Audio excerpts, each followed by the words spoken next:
Hello les freelancers et les freelanceuses, bienvenue dans cette nouvelle vidéo. Aujourd'hui, on se retrouve pour parler d'un sujet très important, la rémunération des freelancers aujourd'hui en 2021. Combien peut gagner un freelancer? C'est tout simplement ce à quoi on va répondre dans cette vidéo.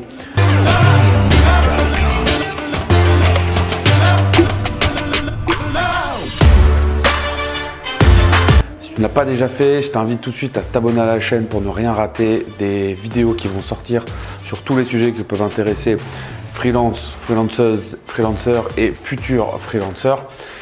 Également, tu as un lien juste en dessous ou autour de cette vidéo. Je t'invite à télécharger ton e-book si tu ne l'as pas déjà fait, un livre gratuit qui te permet de t'expliquer comment devenir freelancer, quelles sont les informations importantes à savoir avant de démarrer. Voilà, maintenant on rentre dans le vif du sujet. Combien gagne un freelancer en 2021? J'ai pris mes notes sous les yeux parce qu'on va pas mal parler de chiffres. N'hésite pas à faire pause pour poser également les chiffres. Dans tous les cas, je vais te les afficher sur la vidéo pour que tu puisses également les avoir sous les yeux. Ce qu'il faut savoir pour calculer les revenus d'un freelancer de base déjà, c'est qu'on va parler de TJM, tarif journalier moyen, qui correspond à ce que tu factures tous les jours pour tes prestations.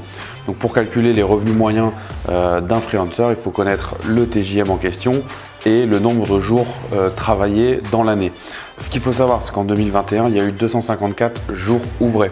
On est parti sur une base de 5 semaines de congé, donc 25 jours, et un taux de staffing, un taux de mission de 80%, en gros 4 jours par semaine par exemple.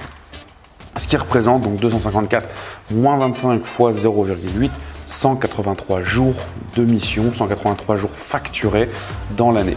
Sur ces bases-là, j'ai pris 4 métiers qui te permettent d'avoir un éventail assez large d'informations et de te permettre d'avoir une idée un peu des revenus que peuvent gagner les freelances dans différents métiers. Premier métier, le métier de community manager avec un TJM moyen à 434 € par jour, ce qui représente donc fois 183 jours, 79 422 € à l'année.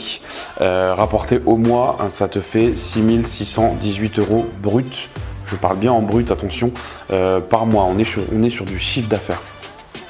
À ça, évidemment, on va venir amputer des charges, des charges sociales, des différents frais qu'il peut y avoir dans la société, en fonction des structures, etc. De base, on a retranché 50% du chiffre d'affaires pour avoir vraiment un revenu net, qui correspond vraiment à ce que tu vas gagner tous les mois en tant que freelance. Donc, sur ces bases-là, le community manager va gagner donc 6 618 € de chiffre d'affaires fois 0,5, soit 3 309 € net par mois. On a fait le même calcul pour le consultant en web marketing à 575 € jour, ce qui représente 105 225 € à l'année, 8 768 € brut par mois, et en retranchant 50% de charges et de frais comme je l'ai expliqué, on arrive à 4 384 € net par mois. On a également regardé pour tout ce qui va être métier de développeur. Alors en fonction des technos, en fonction du nombre d'expériences, tout ça évidemment va varier. Ce que j'ai pris là, c'est vraiment des tarifs moyens nationaux. Évidemment, en fonction des villes, des régions, ça peut également être des prix qui vont être amenés à changer.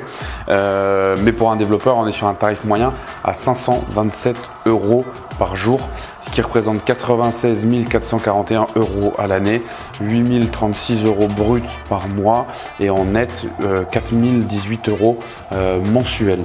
Et enfin, pour un business développeur de 5 ans d'expérience, on est sur un TJM moyen aux alentours de 750 € jour, ce qui représente 137 250 € par an, soit 11 437 € par mois, et en retranchant des charges, comme je l'ai expliqué, on est à 5 718 € net par mois. Évidemment, ces chiffres sont un titre indicatif, il y a beaucoup de paramètres à prendre en considération pour calculer le revenu et la rémunération d'un freelance.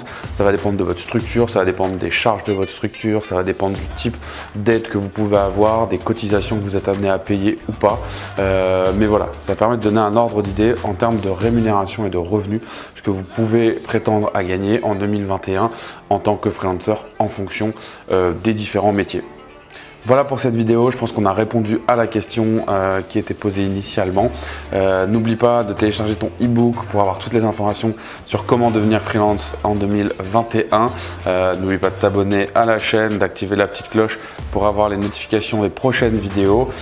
Si tu as des questions, n'hésite pas à les mettre en commentaire. D'ici là, prends soin de toi, que ton business se porte bien et je te dis à très bientôt sur la chaîne freelancer.io.